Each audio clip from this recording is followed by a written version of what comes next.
নিৰ্বাচন ভাৰতীয় গণতন্ত্ৰৰ হৃদয়ত নিহিত আছে। নিৰ্বাচনৰ লগত জড়িত লোকসকলে এই প্ৰক্ৰিয়াৰ গোপনীয়তা আৰু সম্পূৰ্ণ পবিত্ৰতা সুনিশ্চিত কৰিব লাগে। এয়া ৰবি কুমাৰ, তেওঁ প্ৰিজাইডিং অফিচাৰ ৰূপে নিযুক্ত হৈছে। নিৰ্বাচনৰ লগত জড়িত কৰ্মচাৰীসকলৰ কাম নিৰ্বাচনৰ বহু আগৰ পৰা আৰম্ভ হৈ নিৰ্বাচন শেষ হোৱাৰ পিছতো চলি থাকে। আমি তেওঁৰ এই যাত্ৰাত আৰম্ভণিৰ পৰা থাকিম আৰু নিৰ্বাচনৰ বিভিন্ন স্তৰত তেওঁৰ কাম-কাজ আৰু কৰ্তব্যৰ বিষয়ে জানিবৰ চেষ্টা কৰিম। নিযুক্তিৰ পিছত নিৰ্বাচন আৰম্ভ হোৱালৈকে তৈয়াৰী।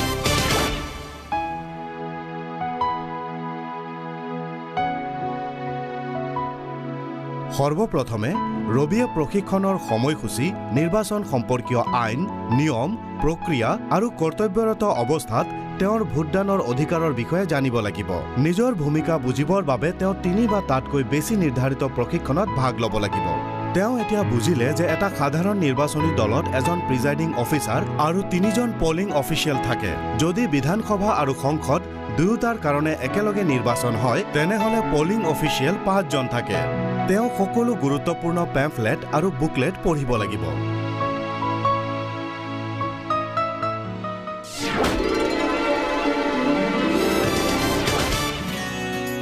নিৰ্বাচনৰ সৈতে জড়িত সকলো কৰ্মচাৰীৰ বাছনি আৰু আবণ্টন ৰেণ্ডমাইজেশ্যনৰ জৰিয়তে কৰা হয়। প্ৰথম পৰ্যায়ত নিৰ্বাচনৰ সৈতে জড়িত কৰ্মচাৰীৰ বাছনি এই কামৰ বাবে উপযুক্ত মানুহৰ পৰা কৰা হয়।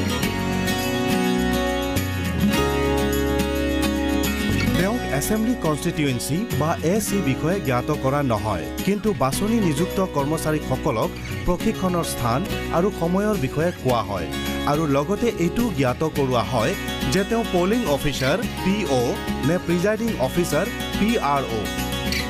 ৰবিয়ে এই চিঠিখন পাইছে। ৰেণ্ডমাইজেশ্যনৰ দ্বিতীয় পৰ্যায়ত নিৰ্বাচনী দল বনোৱা হয়। এই কাম নিৰ্বাচনৰ 6 বা 7 দিন আগতে হয়। এই পৰ্যায়ত ACৰ বিষয়ে জনোৱা হয়, কিন্তু পলিং ষ্টেচন বা PSৰ বিষয়ে জনোৱা নহয়।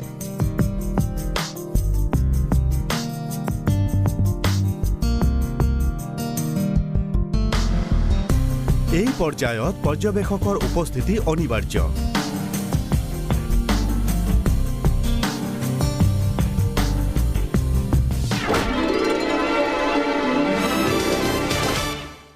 ৰেণ্ডমাইজেশ্যনৰ তৃতীয় পৰ্যায়ত নিৰ্বাচনী দলক প্ৰেৰণ কৰাৰ সময়ত কৰা হয়, য'ত তেওঁলোকক ভোট কেন্দ্ৰ আবণ্টন কৰা হয়।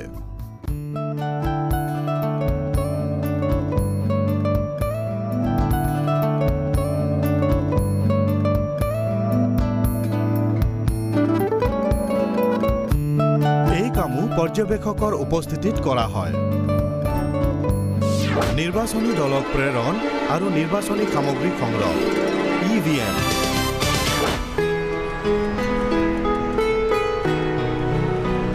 নিৰ্বাচনৰ কমেও এদিন আগতে নিৰ্বাচনী সামগ্ৰী সংগ্ৰহ কৰক।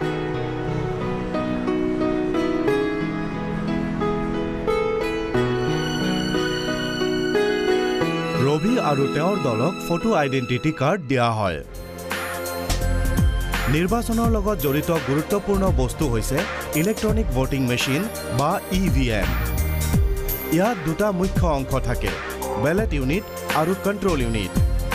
ইয়াত VVPAT বা ভোটাৰ ভেৰিফায়েবল পেপাৰ অডিট ট্ৰেইলো থাকিব পাৰে। এইটো পাৰদৰ্শিতা বঢ়াবৰ বাবে ব্যৱহাৰ কৰা হয় আৰু ভোটাৰৰ দ্বাৰা প্ৰামাণিকতা পৰীক্ষাৰ বাবে ব্যৱহাৰ কৰা হয়। ৰবিয়ে EVM কেয়াৰিং কেছটোত থকা টেগ পৰীক্ষা কৰে।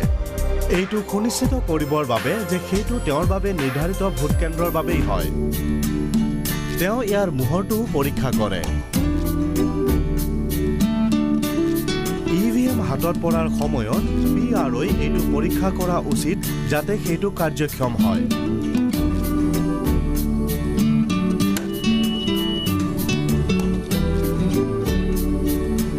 ইয়াৰ বেটাৰী ঠিকে আছে আৰু ঘড়ী ঠিকে আছে। যদি EVMৰ কিবা বিজুতি থাকে আৰু যদি এইটো তেওঁৰ নিৰ্বাচনী ক্ষেত্ৰৰ বাবে নহয়, তেনেহ'লে অনতিপলমে ছেক্টৰ মেজিষ্ট্ৰেট বা ৰিটাৰ্নিং অফিচাৰক জনাই সলাব লাগে।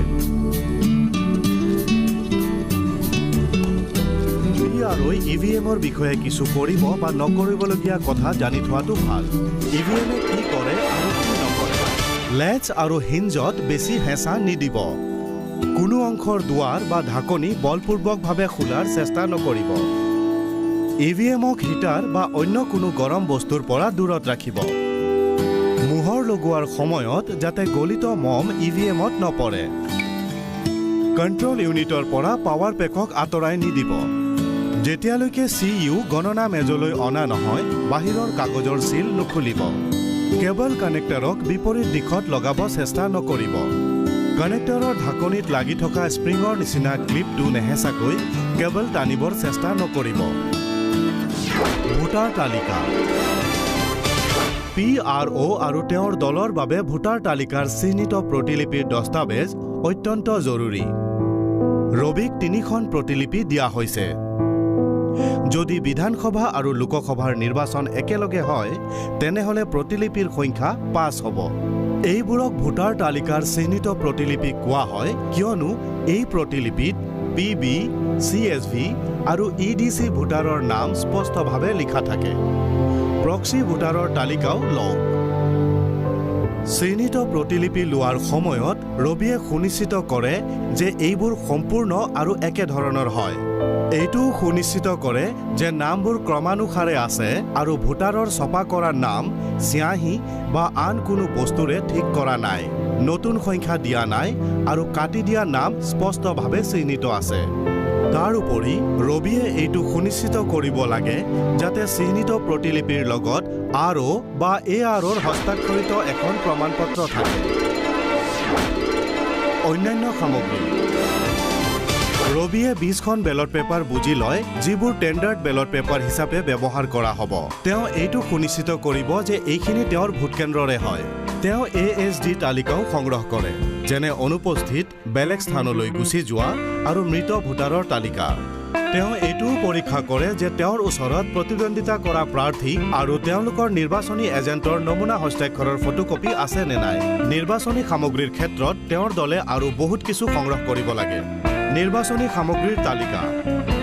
ভোটাৰৰ পঞ্জীয়ন ফৰ্ম 17A এখন ৰেজিষ্টাৰ্ড, ভোটাৰ শ্লিপ 1600, ভোটাৰ তালিকাৰ working copy, classified service voter বা CSVৰ তালিকা, টেণ্ডাৰ্ড ভোটৰ বাবে বেলট পেপাৰ 20খন, ক্ষয় নোযোৱা চিয়াহীৰ 10 চিচিৰ 2টা বটল, CUৰ কাৰণে এড্ৰেছ টেগ 5, BUৰ কাৰণে এড্ৰেছ টেগ 4, স্পেচিয়েল টেগ 3, EVMৰ কাৰণে সেউজীয়া কাগজৰ মোহৰ 4, বাহিৰৰ কাগজৰ ষ্ট্ৰিপ মোহৰ 3, ৰাবাৰ ষ্টেম্প এৰ' ক্ৰছ মাৰ্ক 1, ষ্টেম্প পেড বেঙুনীয়া ৰঙৰ 1, প্ৰিজাইডিং অফিচাৰৰ কাৰণে ধাতুৰ মোহৰ 1, প্ৰিজাইডিং অফিচাৰৰ ডায়েৰী 1 আৰু ডিষ্টিংগুইছিং মাৰ্ক ৰাবাৰ ষ্টাম্প 1। ৰবিয়ে এতিয়া এইটো পৰীক্ষা কৰি আছে যে তেওঁৰ হাতত সকলো বৈধ আৰু অবৈধ ফৰ্ম আছে নে নাই। নিৰ্বাচন মসৃণ আৰু সুচাৰুৰূপে চলাবৰ বাবে এই ফৰ্ম জৰুৰী। ফৰ্মৰ তালিকা। প্ৰতিদ্বন্দ্বীৰ প্ৰাৰ্থী ফৰ্ম 7A 2খন, চেলেঞ্জ ভোটছ ফৰ্ম 14 2খন, দৃষ্টিহীন আৰু অক্ষম ভোটাৰ ফৰ্ম 14A 2খন, টেণ্ডাৰ্ড ভোটৰ তালিকা ফৰ্ম 17B 2খন, নথিভুক্ত ভোটৰ বিৱৰণ ফৰ্ম 17C 10খন, ব্যৱহাৰ কৰা কাগজৰ মোহৰৰ বিৱৰণ 2, চেলেঞ্জ ভোটৰ মাচুল জমা কৰিবৰ বাবে ৰচিদ 1খন, SHক চিঠি 4খন, ভোটদান আৰম্ভ হোৱাৰ আগতে আৰু শেষ হোৱাৰ পিছত প্ৰিজাইডিং অফিচাৰৰ দ্বাৰা ঘোষণা ভাগ 1ৰ পৰা 4 2টা ছেট, ভোটাৰৰ দ্বাৰা নিজৰ বয়সৰ ঘোষণা 2, এনে ভোটাৰৰ তালিকা যি ঘোষণাৰ পিছত ভোট দিছে আৰু ঘোষণা দিবলৈ প্ৰত্যাখ্যান কৰিছে 10, দৃষ্টিহীন আৰু অক্ষম ভোটাৰৰ দ্বাৰা ঘোষণা 10, পলিং এজেণ্টৰ বাবে 5, প্ৰত্যেক প্ৰাৰ্থীৰ বাবে 2খন, ভিজিট ছিটছ 2খন, কনষ্টিটুৱেঞ্চি অবজাৰ্ভাৰ বা ROৰ ওচৰত প্ৰিজাইডিং অফিচাৰৰ দ্বাৰা জমা কৰিবলগীয়া 16 দফীয়া অতিৰিক্ত প্ৰতিবেদনৰ প্ৰতিৰূপ। ফৰ্মৰ বাহিৰেও ৰবিয়ে কেইবাটাও লেফাফা সংগ্ৰহ কৰি ভোট কেন্দ্ৰলৈ লৈ যাব লাগিব। লেফাফাৰ তালিকা। সৰু লেফাফা বা ষ্টেচুটৰী কভাৰ SE8 বাবে এখন, ইলেক্টৰেল ৰোলৰ মাৰ্কড প্ৰতিলিপি SE8 বাবে এখন, ইলেক্টৰেল ৰোল SE8 অন্য প্ৰতিলিপিৰ বাবে এখন, standard ballot paper SE8 standard voter লিষ্টৰ বাবে এখন, ভোটদান আৰম্ভ হোৱাৰ আগতে আৰু শেষ হোৱাৰ পিছত প্ৰিজাইডিং অফিচাৰৰ দ্বাৰা ঘোষণা SE7 এখন, নথিভুক্ত ভোটৰ বিৱৰণ SE5 এখন, চেলেঞ্জ ভোটৰ তালিকাৰ বাবে SE5 এখন, ব্যৱহাৰ নোহোৱা আৰু ক্ষতিগ্ৰস্ত কাগজৰ চিলৰ বাবে SE5 এক, পলিং এজেণ্টৰ নিযুক্তিৰ পত্ৰৰ বাবে SE6 এখন, দৃষ্টিহীন আৰু অক্ষম ভোটাৰৰ তালিকাৰ বাবে SE5 এখন, প্ৰিজাইডিং অফিচাৰৰ ডায়েৰীৰ কাৰণে SE6 এখন, নিৰ্বাচনী দায়িত্বৰ প্ৰমাণ পত্ৰৰ বাবে SE5 এখন, ৰচিদ আৰু জব্দ কৰা নগদৰ বাবে SE6 এখন, কম্পেনিয়নৰ ঘোষণাৰ বাবে SE5 এখন, অন্য উদ্দেশ্যৰ বাবে সৰু লেফাফা SE7 এখন, ভোটাৰৰ হস্তাক্ষৰ থকা 17A ৰেজিষ্টাৰ SE8 এখন, নিয়ম 40ৰ দ্বাৰা PROৰ ব্ৰিফ ৰেকৰ্ডৰ বাবে SE6 এখন, খালী লেফাফা SE7 দুখন আৰু SE8 তিনিখন, ব্যৱহাৰ নোহোৱা বেলট পেপাৰ SE7 5খন আৰু অন্য কাগজ যিবোৰ ROই চিল কৰা লেফাফাত ৰখাৰ সিদ্ধান্ত লয় এখন, ব্যৱহাৰ নোহোৱা বা ক্ষতিগ্ৰস্ত স্পেচিয়েল টেগৰ বাবে SE7 এখন, ব্যৱহাৰ নোহোৱা বা ক্ষতিগ্ৰস্ত ষ্ট্ৰিপ চিলৰ বাবে SE7 এখন, লগতে আৰু বহুতো ষ্টেচনাৰী সংগ্ৰহ কৰাৰ আৱশ্যক। ৰবি আৰু তেওঁৰ দলে এই সকলোবোৰ নিৰীক্ষণ কৰে। ষ্টেচনাৰীৰ তালিকা: সাধাৰণ পেঞ্চিল 1, বল পেন 3টা নীলা আৰু এটা ৰঙা, উকা কাগজ 8খন, পিন 25টা, দিয়াচলাই বাকচ 1টা, চিলিং মম 6টা, ভোটিং কম্পাৰ্টমেণ্টৰ সামগ্ৰী 2টা আৰু 2টা মুঠ 4টা ছেট, গম আঠা এবটল, ব্লেড এখন, মমবাতি 4ডাল, পাতল খুঁটা 20 মিটাৰ, ধাতুৰ স্কেল এডাল, কাৰ্বন পেপাৰ 3খন, তেল আঁতৰাবৰ বাবে কাপোৰ 3খন, পেকিং কাগজ 2খন, ক্ষয় নোযোৱা চিয়াহী ৰাখিবৰ বাবে খালী কাপ বা খালী টিন বা প্লাষ্টিক বাকচ 1টা, ড্ৰয়িং পিন 24টা, ৰাবাৰ বেণ্ড 20ডাল, চেলোটেপ 1টা আৰু চেকলিষ্ট 2খন। দলৰ বাবে পৰিবহণ সম্পৰ্কীয় ব্যৱস্থা কৰা হ'ল। এতিয়া সকলো যাবৰ বাবে উৎসুক আৰু প্ৰস্তুত।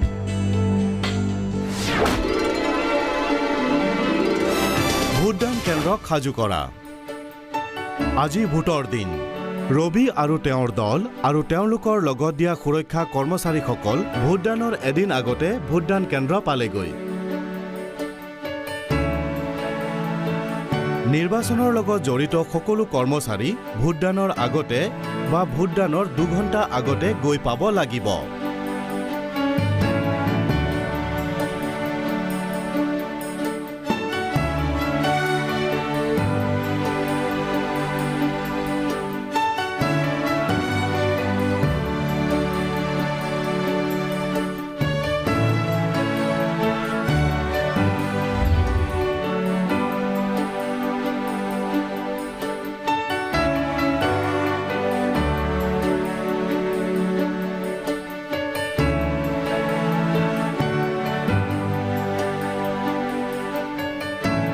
তেওঁলোক ভোটদানৰ এদিন আগতে ভোটদান কেন্দ্ৰ গৈ পালে ভাল। পৰিবহণ ব্যৱস্থা সেইমতে কৰা হয়। এতিয়া EVM খুলিব নালাগে, সেইটো নিৰ্ধাৰিত সময়তহে কাৰ্যকৰী কৰা উচিত। যদি কোনো নিৰ্বাচনী অধিকাৰী অনুপস্থিত থাকে তেনেহলে PROই তেওঁৰ ঠাইত নিজৰ পছন্দৰ কোনো অধিকাৰীক নিযুক্তি কৰিব পাৰে আৰু এই বিষয়ে ডিষ্ট্ৰিক্ট ইলেকশ্যন অফিচাৰক জনোৱাৰ অধিকাৰ থাকে। এনে ব্যক্তি কোনো প্ৰাৰ্থীৰ সক্ৰিয় কাৰ্যকৰ্তা হ'ব নালাগে। ভোটদান কেন্দ্ৰ নিৰীক্ষণ কৰক। এইটো সুনিশ্চিত কৰা উচিত যাতে নিৰ্বাচনী প্ৰক্ৰিয়া পাৰদৰ্শী হয় আৰু ভোটদানৰ গোপনীয়তা ভংগ নহয়। জৰুৰী হলে তলত উল্লেখ কৰা কথাখিনি সুনিশ্চিত কৰি সালসলনিৰ দিহা কৰক। ভোটাৰে অপেক্ষা কৰাৰ বাবে যথেষ্ট স্থান আছে। পুৰুষ আৰু মহিলাৰ বাবে অপেক্ষা কৰাৰ স্থান বেলেগ বেলেগ হয়। ভোটাৰৰ প্ৰৱেশ আৰু প্ৰস্থানৰ স্থান বেলেগ বেলেগ হয়। যদি এখনেই দুৱাৰ হয় তেনেহ'লে বাঁহৰ বেৰ দি দুটা ভাগত ভাগ কৰক। ভোটদান কেন্দ্ৰত যাতে পৰ্যাপ্ত পোহৰ থাকে। ভোটাৰে যাতে প্ৰৱেশ আৰু প্ৰস্থানৰ স্থানত সহজে অহা যোৱা কৰিব পাৰে। পলিং এজেণ্টসকলক এনেদৰে বহোৱা হয় যাতে তেওঁলোকে ভোটদানৰ সম্পূৰ্ণ প্ৰক্ৰিয়াত ভোটাৰৰ অহা যোৱা দেখা পায়। কিন্তু এই প্ৰক্ৰিয়াত তেওঁলোকে যাতে ভোটাৰে কাক ভোট দিছে দেখা নাপায় সেইটো সুনিশ্চিত কৰিব। গোপনীয়তা বজাই ৰাখিবৰ বাবে ভোটিং কম্পাৰ্টমেণ্ট দুৱাৰ বা খিৰিকীৰ পৰা দূৰত হ'ব লাগে। ভোটিং কম্পাৰ্টমেণ্ট ফ্লেক্স বৰ্ডৰ দ্বাৰা সজোৱা উচিত আৰু ইয়াৰ জোখ 23 inch by 23 inch by 23 inch হোৱা উচিত। যদি কাৰ্ডবৰ্ডেৰে সজোৱা ভোটিং কম্পাৰ্টমেণ্ট ঠিকে থাকে তেনেহ'লে তাৰো ব্যৱহাৰ কৰিব পাৰে। ভোটিং কম্পাৰ্টমেণ্ট কণ্ট্ৰল ইউনিট ৰখাৰ মেজৰ পৰা দূৰত ৰখা উচিত। বিয়োগ চিউৰে সংযোগ কৰি ৰখা তাঁৰডালে ভোটাৰৰ অহা যোৱাত বাধা দিব নালাগে, কিন্তু তাঁৰডালৰ সম্পূৰ্ণ দৈৰ্ঘ্য দেখা পাব লাগে। যদি বিধানসভা আৰু লোকসভা নিৰ্বাচন একেলগে হয় তেনেহ'লে বেলেগ বেলেগ ভোটিং কম্পাৰ্টমেণ্টত বেলেগে বেলেগে EVM ৰাখিব লাগে। তাৰ ওপৰত নিৰ্বাচনৰ কথা ডাঙৰ আখৰেৰে লিখিব লাগে। কোনো এক ভোটদানৰ বাবে এনেকুৱা ব্যৱস্থা হ'ব লাগে। পোল টীমে নিৰ্বাচন শেষ হোৱা পৰ্যন্ত সকলো ৰাজনৈতিক দলৰ নেতাৰ ফটো, নিৰ্বাচনী চিহ্ন আঁতৰাই দিয়ে। ভোটদান কেন্দ্ৰৰ ভিতৰত ৰন্ধন বা জুই জ্বলোৱাৰ অনুমতি নাই। নিৰ্বাচনৰ লগত জড়িত সামগ্ৰী বা EVM চিল কৰিবৰ বাবে এটা মম জ্বলাব পাৰে, কিন্তু ভাল পোহৰৰ ব্যৱস্থা কৰা আৱশ্যক। ৰবিয়ে নিজে ভোটদান কেন্দ্ৰৰ বাহিৰত আৱশ্যকীয় নোটিছ বা ছাইনবোৰ্ড লগাই আছে। নোটিছত ভোটদান ক্ষেত্ৰ আৰু ভোটাৰৰ বিৱৰণ দিয়া থাকে। ফৰ্ম 7A থকাৰ দৰে নিৰ্বাচনত প্ৰতিদ্বন্দ্বিতা কৰা প্ৰাৰ্থীৰ তালিকাত তেওঁলোকৰ নিৰ্বাচনী চিহ্নৰ প্ৰতিলিপি সংলগ্ন কৰক। বুনিয়াদী নিম্নতম সুবিধা। প্ৰত্যেক ভোটদান কেন্দ্ৰত যি বুনিয়াদী নিম্নতম সুবিধা লাগে সেয়া হৈছে ৰেম্পৰ সুবিধা, খোৱা পানীৰ সুবিধা, পৰ্যাপ্ত ফাৰ্ণিচাৰ, উপযুক্ত পোহৰ, হেল্প ডেস্ক, যথাযথ দিশ নিৰ্দেশনা, শৌচালয়, লাইনত থিয় হৈ থকা ভোটাৰৰ বাবে ছাঁৰ ব্যৱস্থা, ভোটদান কেন্দ্ৰত কোনে প্ৰৱেশ কৰিব পাৰে। প্ৰিজাইডিং অফিচাৰে মাত্ৰ তলত দিয়া লোকসকলক নিৰ্বাচনী কেন্দ্ৰৰ ভিতৰত সোমোৱাৰ অনুমতি দিব পাৰে। ভোটাৰ, পলিং অফিচাৰ, প্ৰতিদ্বন্দ্বিতা কৰা প্ৰতিজন প্ৰাৰ্থী, এবাৰত প্ৰত্যেক প্ৰতিদ্বন্দ্বীৰ এজন নিৰ্বাচনী এজেণ্ট বা পলিং এজেণ্ট, নিৰ্বাচনী আয়োগৰ দ্বাৰা ভোটদান কেন্দ্ৰৰ ভিতৰত সোমোৱাৰ অনুমতি পত্ৰ থকা অধিকৃত লোক, কৰ্তব্যৰত চৰকাৰী কৰ্মচাৰী, কোনো ভোটাৰৰ কোলাত থকা কেঁচুৱা, কোনো দৃষ্টিহীন বা অক্ষম লোকৰ লগত অহা ব্যক্তি যি নিজে চলা ফুৰা বা ভোট দিব নোৱাৰে, এনে ব্যক্তি যি ভোটাৰক চিনি পায় আৰু ভোটাৰক ভোট দিয়াত সহায় কৰে। পুলিচ আৰু নিৰাপত্তাৰক্ষী তেতিয়ালৈকে প্ৰৱেশ কৰিব নোৱাৰে যেতিয়ালৈকে PROই তেওঁলোকক নামাতে। ভোটদান কেন্দ্ৰত সুৰক্ষাৰ ব্যৱস্থা। আমি প্ৰথমেই জানো যে ভোটদান কেন্দ্ৰৰ সুৰক্ষাৰ প্ৰবন্ধ PROৰ অধিকাৰ ক্ষেত্ৰত পৰে। তাতে নিযুক্ত কৰা চেণ্ট্ৰেল পুলিচ ফ'ৰ্চ বা CPFৰ কাম হ'ল ভোটদান কেন্দ্ৰক সুৰক্ষা কৰা আৰু ভোটাৰৰ প্ৰৱেশ নিয়ন্ত্ৰণ কৰা। PROক তেওঁলোকৰ প্ৰয়োজন হ'লে মাতিলেহে তেওঁলোকে ভোটদান কেন্দ্ৰৰ ভিতৰত সোমাব পাৰে। এইটো সুনিশ্চিত কৰক যাতে তেওঁলোক ভোটদান আৰম্ভ হোৱাৰ আগতে গৈ পায়। CPF জৱান বা সুৰক্ষা বল ভোটদান কেন্দ্ৰৰ দুৱাৰত ৰৈ ভোটদান কেন্দ্ৰৰ ভিতৰৰ গতিবিধি লক্ষ্য কৰিব। আগতে কোৱাৰ দৰে সুৰক্ষা বল ভোটদান কেন্দ্ৰৰ ভিতৰত সোমাব নোৱাৰে। স্থানীয় ৰাজ্য পুলিচ ভোটদান কেন্দ্ৰৰ চাৰিওফালৰ, বাহিৰৰ আৰু ভিতৰৰ সুৰক্ষাৰ বাবে দায়বদ্ধ। যদি CPF তাত নিযুক্ত কৰা হৈছে তেনেহ'লে ৰাজ্য পুলিচে কোনো স্থিতিতে তেওঁলোকৰ স্থান ল'ব নোৱাৰে। 100 আৰু 200 মিটাৰৰ চাইনেজো বহুত গুৰুত্বপূৰ্ণ হয়। PROই এইটো সুনিশ্চিত কৰা উচিত যে ভৱন আৰু ইয়াৰ ওচৰৰ 100 মিটাৰলৈকে এলেকা তেওঁৰ সম্পূৰ্ণ অধীনত থাকে, য'ত সুৰক্ষা নিৰাপত্তাৰ ব্যৱস্থাও থাকে। লগতে বুথৰ চাৰিওফালে 100 মিটাৰলৈকে নিৰ্বাচনী প্ৰচাৰৰ অনুমতি নাই। ৰবিয়ে দেখিলে যে এজন প্ৰাৰ্থীয়ে ভোটদান ক্ষেত্ৰৰ 200 মিটাৰৰ ভিতৰত এটা নিৰ্বাচনী বুথ কৰিছে। নিৰ্বাচন আয়োগৰ নিৰ্দেশানুসাৰ ইয়াৰ অনুমতি নাই। সেয়ে সুৰক্ষা বলে এই বুথটো 200 মিটাৰৰ বাহিৰ কৰি দিয়ে।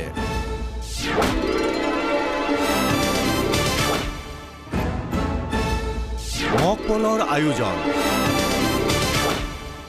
ৰবিয়ে এতিয়া পলিং এজেণ্টৰ নিযুক্তি পত্ৰ আৰু নমুনা হস্তাক্ষৰ পৰীক্ষা কৰে।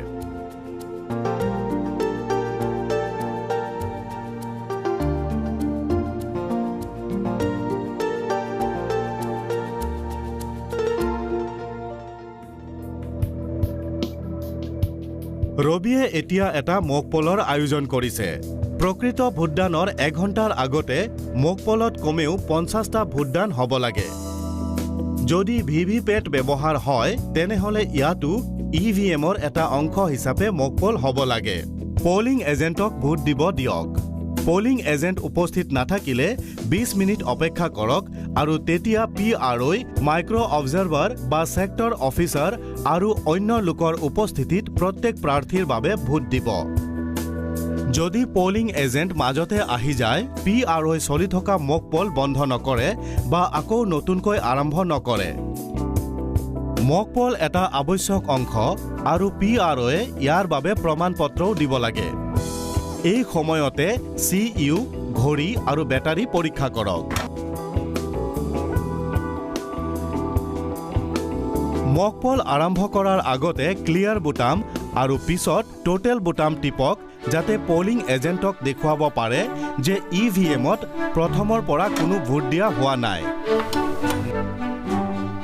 ইয়াৰ পিছত প্ৰত্যেক প্ৰাৰ্থীৰ বুটাম টিপি মক পল কৰক আৰু BU থকা নটাও টিপক। যেতিয়া সকলো প্ৰাৰ্থীৰ বুটাম সমান সংখ্যাত টিপা হয় তেতিয়া ক্লোজ বুটাম টিপক। তাৰ পিছত বেলেট বুটাম টিপক এইটো দেখাবলৈ যে ক্লোজ টিপাৰ পিছত আৰু ভোট দিব নোৱাৰি।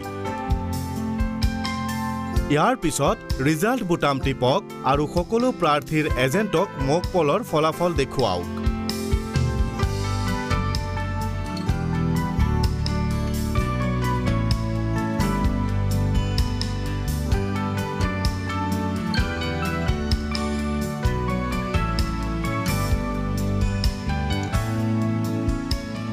তেওঁলোক সন্তুষ্ট হোৱাৰ পিছত ইভিএমৰ পৰা মক পলৰ তথ্য আঁতৰাই দিয়ক।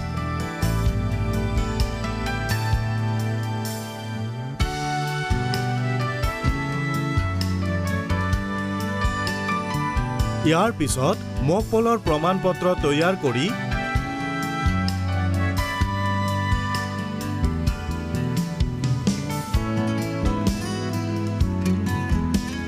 পলিং এজেণ্ট আৰু পৰ্যবেক্ষকৰ হস্তাক্ষৰ লওক।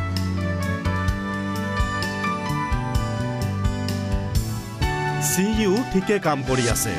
এতিয়া প্ৰিজাইডিং অফিচাৰে ইয়াক ভালকৈ মোহৰ মাৰি টেগ লগাব লাগে। বেলট ইউনিট বা BU আগতেই ROৰ পৰ্যায়ত মোহৰ মৰা হৈ গৈছে। মক পলৰ ফলাফল আঁতৰাবলৈ পাহৰি নাযাব আৰু এই কথা মক পল চাৰ্টিফিকেটত উল্লেখ কৰিব। মক পলৰ তথ্যৰ আঁতৰোৱাৰ পিছত CUক নিৰ্ধাৰিত টেগ লগাই সিল কৰা হয় আৰু ইয়াক প্ৰকৃত ভোটদানৰ বাবে সাজু কৰা হয়। দুয়োটা পৰিণামৰ কাৰণে যোগান ধৰা ফ্ৰেমত সেউজীয়া কাগজৰ মোহৰ সুমুওৱা হয়। ফলাফল শাখাৰ ভিতৰৰ কম্পাৰ্টমেণ্ট ডোৰ বন্ধ কৰক। ইয়াৰ সেউজীয়া কাগজৰ মোহৰটো বাহিৰৰ ফালে থকা উচিত। পৰিণাম শাখাৰ ভিতৰৰ কম্পাৰ্টমেণ্ট বন্ধ কৰক।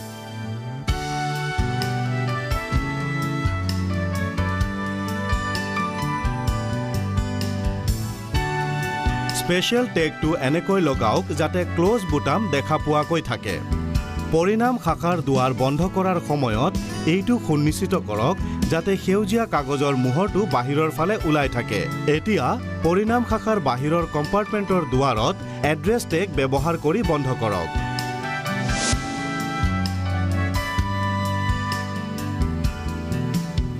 এতিয়া আউটাৰ পেপাৰ ষ্ট্ৰিপ সিল লগাওক।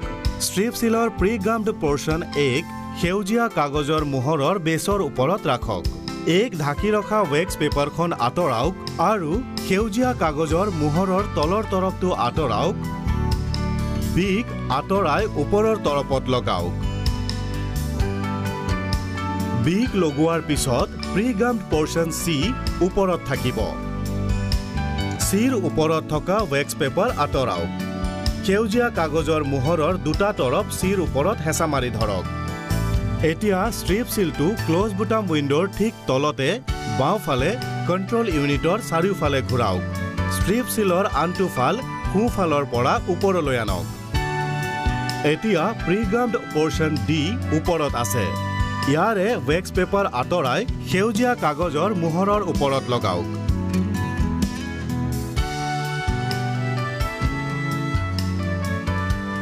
কণ্ট্ৰল ইউনিট এতিয়া প্ৰকৃত ভোটদানৰ বাবে সাজু।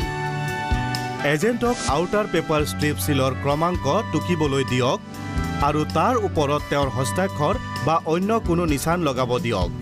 আপুনি নিজেও ইয়াৰ ওপৰত হস্তাক্ষৰ কৰক। ভোটদান আৰম্ভ হোৱাৰ ঠিক আগতে এই নিৰ্বাচনী ক্ষেত্ৰৰ BLO আহি পাইছে।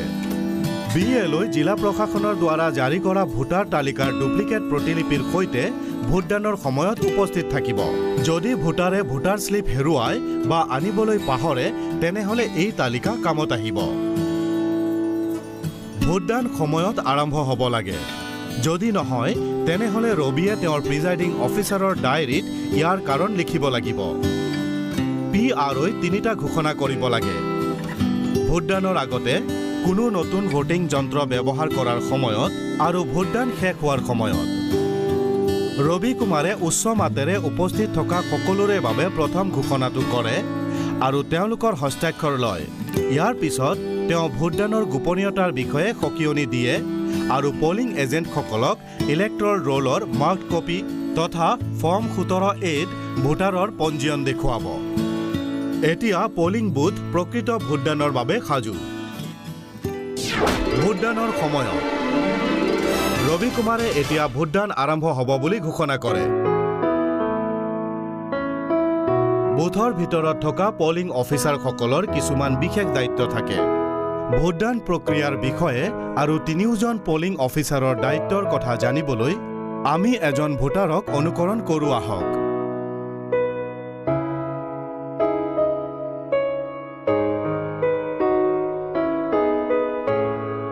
প্ৰথম পলিং অফিচাৰ, ৰোলৰ মাৰ্কড কপিৰ ইনচাৰ্জ, ভোটাৰৰ চিনাক্তকৰণ। দ্বিতীয় পলিং অফিচাৰ, ক্ষয় নোহোৱা চিয়াহীৰ ব্যৱহাৰ। ভোটাৰৰ ক্ৰমাংক ভোটাৰে পঞ্জীয়ন কৰা ইলেক্ট্ৰল ৰোলত থকা ফৰ্ম 17A অনুসাৰে ভোটাৰৰ ক্ৰমত নথিভুক্ত কৰা। তৃতীয় পলিং অফিচাৰ, ভোটাৰ তালিকা সংগ্ৰহ কৰি তাক সুৰক্ষিত ৰখা। ক্ষয় নোহোৱা চিয়াহীৰ দাগ আঙুলিত নিৰীক্ষণ কৰা। তেওঁ কণ্ট্ৰল ইউনিট বুটাম টিপি ভোটাৰক ভোটদানৰ অনুমতি দিয়ে। কোনো ভোটদান কেন্দ্ৰত আয়োগে মাইক্ৰ' অবজাৰ্ভাৰ নিযুক্তি কৰিব পাৰে, যাৰ বিষয়ে আমি এই ছবিৰ পিছত কথা পাতিম। ভোটদানৰ সময়ত ভোটাৰৰ প্ৰৱেশ নিয়ন্ত্ৰণ কৰা আৱশ্যক। উদাহৰণস্বৰূপে বয়স্ক ব্যক্তি, শাৰীৰিক ৰূপে অক্ষম ব্যক্তি,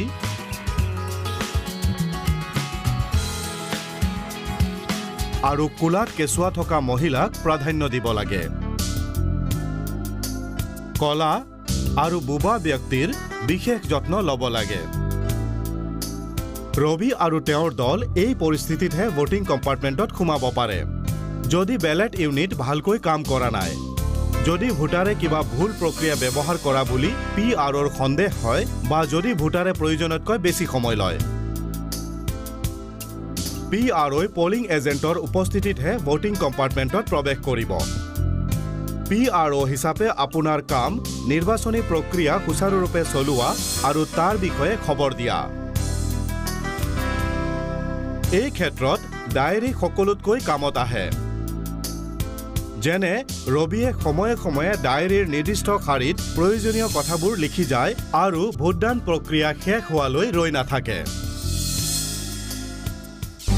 বিশেষ স্থিতিৰ সন্মুখীন হোৱা। ভোটদানৰ সময়ত কেতিয়াবা কিছুমান বিশেষ পৰিস্থিতিৰ উৎপন্ন হ'ব পাৰে। চেলেঞ্জ ভোট, টেণ্ডাৰ্ড ভোট, অন্ধ আৰু অক্ষম ভোটাৰ, প্ৰক্সি ভোটাৰ, তৰ্জনী আঙুলি নথকা ভোটাৰ, দুয়োখন হাতত আঙুলি নথকা ভোটাৰ, কম বয়সৰ ভোটাৰ, গোপনীয়তা ভংগ কৰা, Z+ শ্ৰেণীৰ ভোটাৰ বা SPG সুৰক্ষা থকা ভোটাৰ, EDC আৰু পোষ্টেল বেলট এনেকুৱা এক বিশেষ পৰিস্থিতিৰ ওপৰত চকু দিওঁ। প্ৰতিবন্ধী ভোট।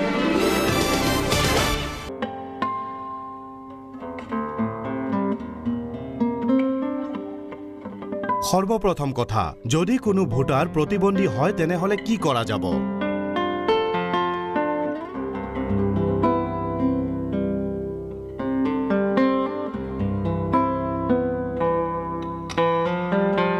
কি কথা উপেক্ষা কৰিব পাৰি তাৰে পৰাই আৰম্ভ কৰো। ধৰা হোক কোনো এজন ভোটাৰৰ পৰিচয় স্থাপিত হ'ল। নাম, লিংগ, বয়স, ঠিকনা আৰু ই-ৰোল বা এপিক নথিভুক্ত কৰা সন্দৰ্ভত হোৱা খেলিমেলি উপেক্ষা কৰিব পাৰি। একেধৰণে ই-ৰোলত দিয়া এপিক নম্বৰত থকা খেলিমেলি উপেক্ষা কৰিব পাৰি। কোনো বেলেগ বিধানসভা ক্ষেত্ৰৰ ফটো পৰিচয় পত্ৰ থকা ভোটাৰক অনুমতি দিব লাগে যদিহে তেওঁৰ নাম ভোটদান কেন্দ্ৰৰ ইলেক্ট্ৰল ৰোলত আছে। পলিং এজেণ্টে কোনো ভোটাৰৰ পৰিচয়ৰ প্ৰতি আপত্তি কৰিব পাৰে। ইয়াৰ বাবে তেওঁ 2 টকা জমা কৰিব লাগিব, যাৰ বাবে তেওঁক এখন ৰচিদ দিয়া যাব।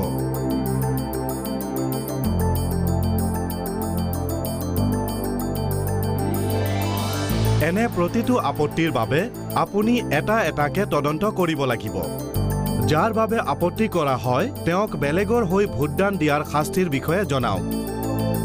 ফৰ্ম 14ত চেলেঞ্জ ভোটাৰৰ তালিকাত এই ব্যক্তিৰ নাম লিখা উচিত। এনে ব্যক্তিৰ হস্তাক্ষৰ বা আঙুলিৰ ছাপ লোৱা উচিত। মানা কৰিলে তেওঁক ভোটদান দিয়াৰ পৰা বিৰত ৰাখিব।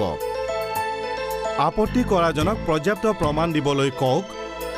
তেওঁ এনেকুৱা নকৰিলে তেওঁৰ আপত্তি খাৰিজ কৰক। যদি ব্যক্তিজনে প্ৰমাণ দিয়ে তেন্তে ভোটাৰজনক সেই প্ৰত্যাহ্বান খণ্ডন কৰিবলৈ কওক। ভোটাৰে নিজৰ পৰিচয় সাব্যস্ত কৰাৰ পিছত তেওঁক ভোটদান দিয়াৰ অনুমতি দিয়ক। যদি তেওঁ এই কাম কৰিব নোৱাৰে তেন্তে তেওঁক ভোটদান দিয়াৰ পৰা বিৰত ৰাখক আৰু পুলিচৰ হাতত গতাই দিয়ক। যদি আপোনাক কিবা তথ্যৰ আৱশ্যক আপুনি স্থানীয় লোকৰ সহায় ল'ব পাৰে। আপত্তি কৰাজনৰ মাচুলৰ 2 টকা ঘূৰাই দিয়ক। যদি আপুনি ভাবে আপত্তি উচিত নাছিল তেন্তে এই মাচুল জব্দ কৰক। লগতে ফৰফিটেড বা জব্দ কৰা শব্দক ফৰ্ম 14ৰ শাৰী 10ত লিখক আৰু ৰচিদৰ এটা কপিটো লিখক।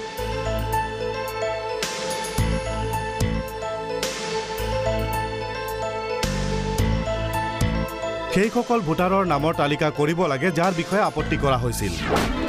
টেণ্ডাৰ্ড ভোটছ। টেণ্ডাৰ্ড বেলট পেপাৰ সেইসকল ভোটাৰৰ বাবে হয় যাৰ পৰিচয় দস্তাবেজৰ সত্যতাৰ নিৰ্ণয়ৰ জৰিয়তে স্থাপিত হৈছে, কিন্তু অন্য কোনোবাই আগতেই তেওঁৰ নামত ভোট দিছে। আপোনাৰ হাতত টেণ্ডাৰ্ড ভোট দিবৰ বাবে 20খন বেলেট পেপাৰ আছে। এইখন ভোটাৰক দিয়াৰ আগতে পিছফালে টেণ্ডাৰ্ড বেলেট পেপাৰ লিখি দিয়ক যদি ইয়াৰ ওপৰত এনে মোহৰ নাই। ফৰ্ম 17বিত ভোটাৰৰ হস্তাক্ষৰ আৰু আঙুলিৰ ছাপ লওক। টেণ্ডাৰ্ড বেলট নথিভুক্ত কৰক। ৰবিয়ে টেণ্ডাৰ্ড বেলটত নথিভুক্ত কৰা ভোটৰ প্ৰক্ৰিয়াৰ ওপৰত চকু ৰাখিব।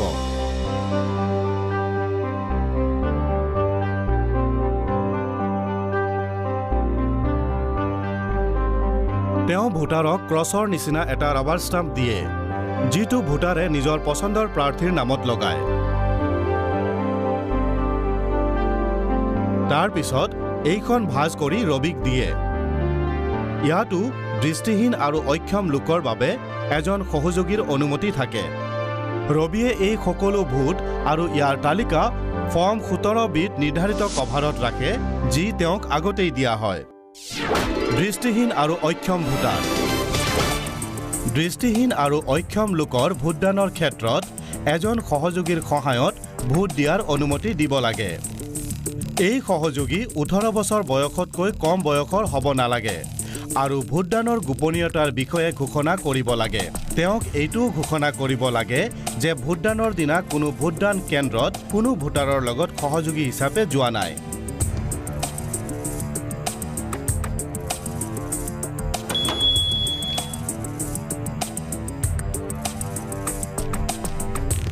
ৰবি কুমাৰে এই সকলোবোৰ ফৰ্ম 14A নথিভুক্ত কৰিব লাগে। কোনো পলিং ষ্টাফৰ কোনো সদস্য এনে ব্যক্তিৰ বাবে ভোট দিবৰ বাবে সহযোগীৰ ভূমিকা ল'ব নোৱাৰে। অক্ষম সাক্ষৰ ব্যক্তিয়ে নিজৰ নাম লিখি হস্তাক্ষৰ কৰিব লাগে।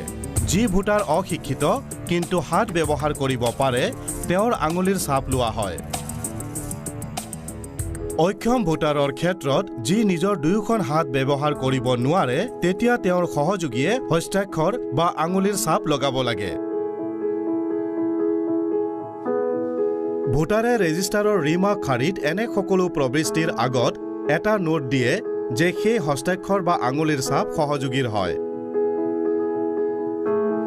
পৰিচয় সম্বন্ধীয় দস্তাবেজৰ শেষৰ 4টা অংকক ফৰ্ম 17A ৰিমাৰ্ক খাৰীত লিখিব লাগে।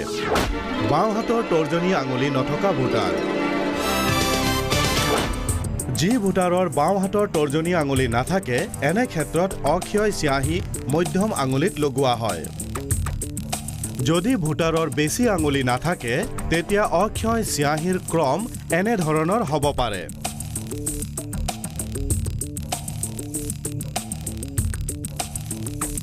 যদি ভোটাৰৰ বাওঁ হাতৰ এটাও আঙুলি নাথাকে তেন্তে চিয়াহী সোঁ হাতৰ প্ৰথম আঙুলিত লগোৱা হয়।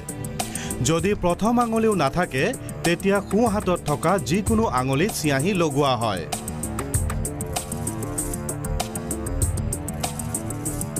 যদি দুয়োখন হাতত এটাও আঙুলি নাথাকে তেন্তে যিকোনো হাতৰ মেৰুত চিয়াহী লগোৱা হয়।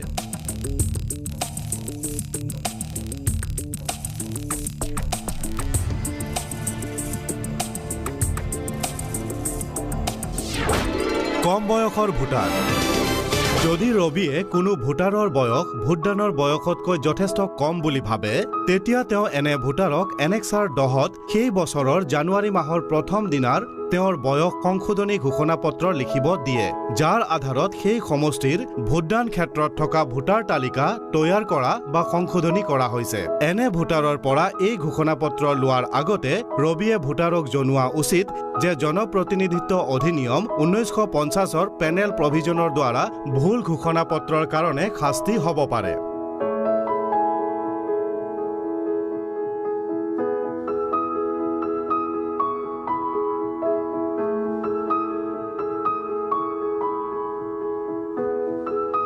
ৰবিয়ে এনে ভোটাৰৰ তালিকা তৈয়াৰ কৰিব লাগিব য'ত তেওঁ এনেক্সাৰ 11ৰ ভাগ 1ত এনে ঘোষণাপত্ৰ ল'ব লাগে। এনেক্সাৰ 11ত ভাগ 2ত ৰবিয়ে এনে ভোটাৰৰ তালিকা ৰখা উচিত যি এনে ঘোষণাপত্ৰ দিব নোখোজে বা ভোট নিদিয়াকৈ গুচি যায়। Proxy vote. আৰু এটা স্থিতি আছে ভোটিং বাই প্ৰক্সি। ক্লাছিফাইড ছাৰ্ভিচ ভোটাৰ বা CSVক প্ৰথমেই নিযুক্তি দিয়া কোনো প্ৰক্সিৰ জৰিয়তে ভোটদানৰ অনুমতি দিয়া হয়। এনে প্ৰক্সি ভোটাৰৰ তালিকা ROৰ পৰা লোৱা হয়।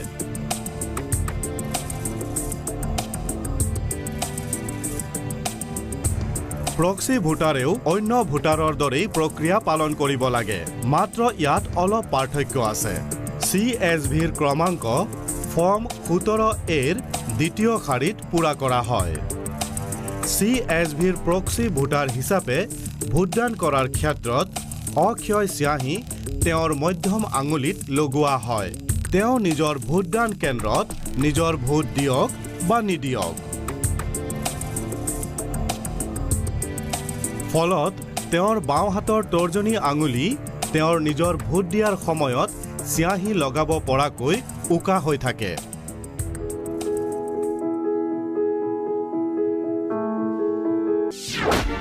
Z+ নিৰাপত্তা বা SPG সুৰক্ষাপ্ৰাপ্ত ভোটাৰ।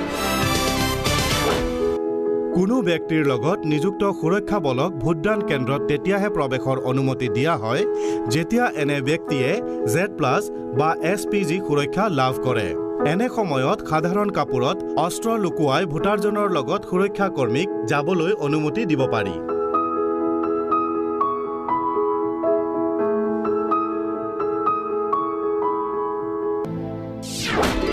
অন্য বিশেষ পৰিস্থিতি সম্ভালা। যদি কোনো ভোটাৰৰ নাম ASD তালিকাত থাকে তেনেহলে ভোটদান দিয়াৰ আগতে তেওঁৰ পৰিচয় তন্নতন্নকৈ সাব্যস্ত কৰাত যথেষ্ট সাৱধানতা অৱলম্বন কৰা উচিত। অন্য কিছু পৰিস্থিতিৰ তালিকা আহক জানো ইয়াৰ সন্মুখীন কেনেকৈ হ'ব পাৰি।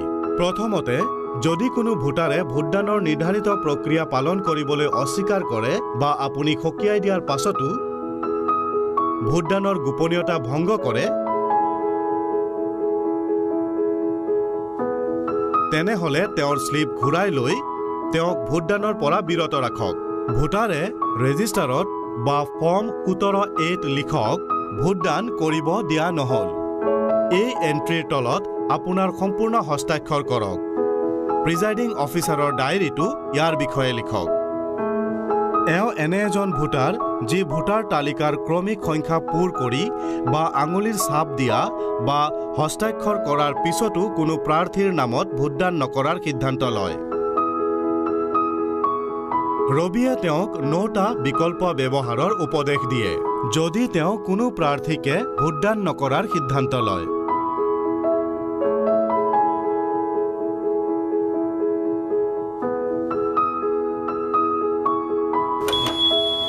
মাননীয় সুপ্ৰিম কোৰ্টৰ আদেশ অনুসাৰ 9টাই সুনিশ্চিত কৰে যাতে ভোটদান নিদিয়াৰ বিকল্পৰো সম্পূৰ্ণ গোপনীয়তা বজাই ৰখা হয়। PRO তথা ভোটদানৰ দায়িত্বত থকা অন্য বিষয়াসকলে পোষ্টেল বেলট বা ইলেকশ্যন ডিউটি চাৰ্টিফিকেট EDCৰ জৰিয়তে নিজৰ ভোট সাব্যস্ত কৰে। ভোটদানৰ দায়িত্বত থকা বিষয়াসকলক সাধাৰণতে তেওঁলোকৰ সমষ্টিৰ নিৰ্বাচনী দায়িত্ব প্ৰদান কৰা নহয়। যি সমষ্টিত তেওঁৰ নাম পঞ্জীয়ন কৰা আছে তাত যদি তেওঁৰ পোষ্টিং নহয় তেনেহলে তেওঁ নিজৰ ভোটদানৰ বাবে পোষ্টেল বেলট ব্যৱহাৰ কৰিব লাগে। ভোটদানৰ দায়িত্বত থকা বিষয়াসকলৰ বাবে পোষ্টেল বেলটিঙৰ ব্যৱস্থা ভোটদানৰ দিনৰ আগতেই ROৰ দ্বাৰা হয়। বহু সময়ত লোকসভা নিৰ্বাচনৰ বাবে আৰু কেতিয়াবা বিধানসভা নিৰ্বাচনৰ বাবে বিষয়াসকলক সেই ভোটদান কেন্দ্ৰত নিযুক্ত কৰা হয় যি ভোটদান ক্ষেত্ৰত তেওঁৰ নাম পঞ্জীয়ন কৰা আছে। তেওঁ ইলেকশ্যন ডিউটি চাৰ্টিফিকেট ব্যৱহাৰ কৰি নিজৰ ভোটদান কৰিব লাগে। কোনো বিষয়াই নিজৰ নিৰ্বাচনী ক্ষেত্ৰৰ যিকোনো ভোট কেন্দ্ৰত নিজৰ ভোটদান দিব পাৰে। যদি কোনো বিষয়াক কোনো বিশেষ ভোটদান কেন্দ্ৰত নিযুক্ত কৰা হয় কিন্তু ভোটদানৰ দিনা নিজৰ নিৰ্বাচনী ক্ষেত্ৰত নিৰ্বাচন কাৰ্য কৰি থকা কোনো ব্যক্তিক যদি EDC দিয়াৰ পিছত কৰ্তব্যৰ পৰা অব্যাহতি দিয়া হয় তেওঁক নিৰ্বাচনী ক্ষেত্ৰৰ যি কেন্দ্ৰৰ বাবে EDC দিয়া হয় সেইটো বাদ দি যিকোনো ভোটদান ক্ষেত্ৰত তেওঁ নিজৰ ভোটদান কৰিব পাৰে। PROই এনে ব্যক্তিক ভোটদানৰ অনুমতি দিয়াৰ আগতে EDC ল'ব লাগে।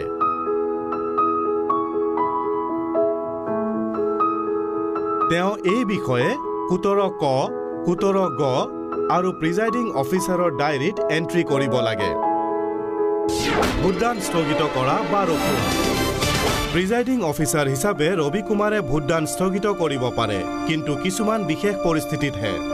যদি কোনো সমস্যাৰ বাবে পলিং পাৰ্টি ভোটদান ক্ষেত্ৰ আহি নাপায়, বানপানী, ভীষণ হিমপাত, ভয়ংকৰ ধুমুহা আদিৰ দৰে প্ৰাকৃতিক দুৰ্যোগৰ সময়ত, ভোটিং যন্ত্ৰ, অধিপ্ৰমাণিত ভোটাৰ তালিকাৰ প্ৰতিলিপি আদিৰ দৰে আৱশ্যকীয় সামগ্ৰী বিচাৰি নোপোৱা বা হেৰুৱা, ভোটদান কেন্দ্ৰৰ শান্তি ভংগ হোৱা যেনে হিংসা ইত্যাদি যি পুলিচৰ দ্বাৰা নিয়ন্ত্ৰিত কৰিব নোৱাৰি। আয়োগৰ নিৰ্দেশানুসাৰে যদি কোনো ভোটদান কেন্দ্ৰত নিৰ্ধাৰিত সময়ৰ 2 ঘণ্টাৰ ভিতৰত প্ৰক্ৰিয়া আৰম্ভ নহয় তেনেহলে সেই ভোটদান কেন্দ্ৰ নিজে নিজে স্থগিত হৈ যায়। যদি আপোনাৰ ভোটদান কেন্দ্ৰত ভোটদান স্থগিত হৈ যায় তেনেহলে অনতিপলমে সম্পূৰ্ণ তথ্য ৰিটাৰ্নিং অফিচাৰক জনোৱা উচিত। লগতে তাত উপস্থিত সকলোকে এইটো জনাওক যে স্থগিত কৰা এই ভোটদান কেন্দ্ৰত ভোটদানৰ পাছৰ তিথি আয়োগে ঘোষণা কৰিব। EVM ইউনিট আৰু ভোটদানৰ লগত জড়িত সকলো কাগজ-পত্ৰ পলিং এজেণ্টৰ সন্মুখত ভালদৰে সিল কৰি সুৰক্ষিত ৰাখিব লাগে যেন ভোটদান সাধাৰণভাৱেই শেষ হৈছে। যদি স্থগিত কৰা ভোটদান পিছৰ তিথিত হয় তেনেহলে সেইসকল ভোটাৰকহে ভোটদান কৰাৰ অনুমতি দিয়া হয় যি ভোটদান স্থগিত হোৱাৰ আগতে ভোটদান কৰিব নোৱাৰিলে। RO আৰু POক সেই চিহ্নিত ভোটাৰ তালিকা আৰু ভোটাৰ ৰেজিষ্টাৰ দিয়া হ'ব যি মূল ভোটদানত ব্যৱহাৰ কৰা হৈছিল কিন্তু নতুন ভোটিং যন্ত্ৰ দিয়া হ'ব। সকলো প্ৰক্ৰিয়া মূল নিৰ্বাচনী প্ৰক্ৰিয়াৰ দৰেই হ'ব। অবৈধ ঘোষিত কৰা ভোটদান। নিৰ্বাচন আয়োগে কোনো ভোটদান স্থগিত কৰি নতুনকৈ ভোটদানৰ আদেশ দিব পাৰে। এইটো এই ক্ষেত্ৰত হয় কোনো ভোটিং যন্ত্ৰ অবৈধভাৱে লৈ যোৱা, EVM দুৰ্ঘটনাৰূপে বা জানি বুজি নষ্ট কৰি দিয়া, হেৰাই যোৱা, ক্ষতি হোৱা বা বিজুতি ঘটোৱা যাৰ বাবে সেই ভোটদান কেন্দ্ৰৰ পৰিণাম জানিব পৰা নাযাব। ইভিএমৰ যান্ত্ৰিক বিজুতি বা এনে কোনো বিজুতি যাৰ বাবে ভোটদান প্ৰক্ৰিয়াত বাধা আহিব পাৰে। বুথ কেপচাৰিং হলে প্ৰিজাইডিং অফিচাৰ হিচাপে যদি বুথ কেপচাৰিঙৰ বিষয়ে আপুনি নিশ্চিত হয় তেনেহলে অনতিপলমে ভোটিং যন্ত্ৰৰ কণ্ট্ৰল ইউনিটত থকা ক্লোজ বুটাম টিপি পুলিচক জনাওক। ক্লোজ বুটাম টিপাৰ পিছত ইভিএমত আৰু ভোট ৰেকৰ্ড নহয়।